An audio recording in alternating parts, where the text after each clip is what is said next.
The next thing I want to do is show you how to use kerning and leading.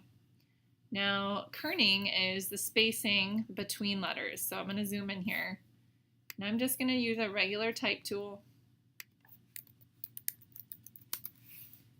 And I'm going to make it a little bigger. Kerning between letters. Okay, so you never want to distort text. So you never want to squish it. Okay.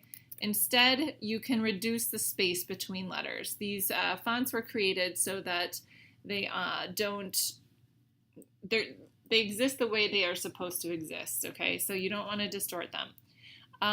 If I want to change the kerning between a single group of letters or the entire word, I can highlight my word and pull up the character palette.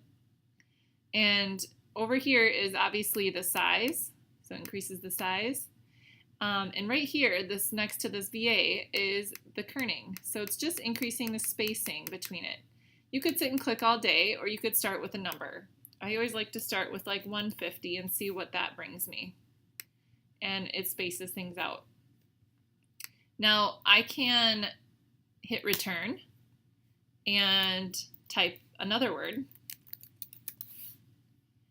And I can select, see now when I select this, it's now a group because it's still, when I hit return, it's still a part of that group.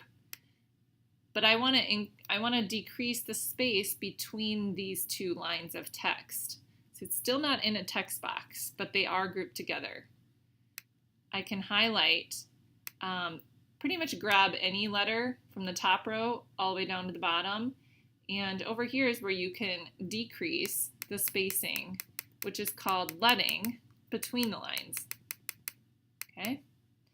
If you go so far, they can even overlap. Sometimes that might be intentional. Maybe I want to highlight this because a good practice in typography is some variety. So maybe I want to go bold, and maybe I want to go back to 0 for the kerning.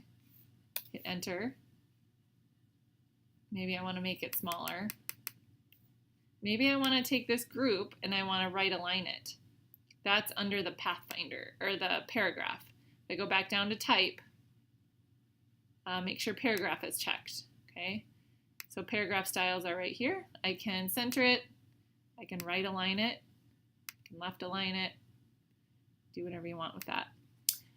Now, this is nice because it's a group together, but sometimes you would want those separate.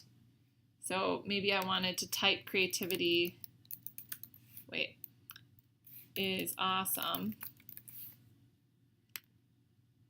And I have the ability to kind of move that around and tuck it in where I want it to go.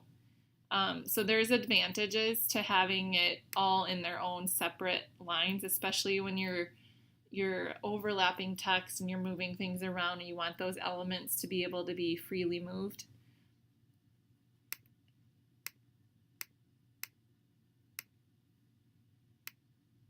Kind of tuck that in right there.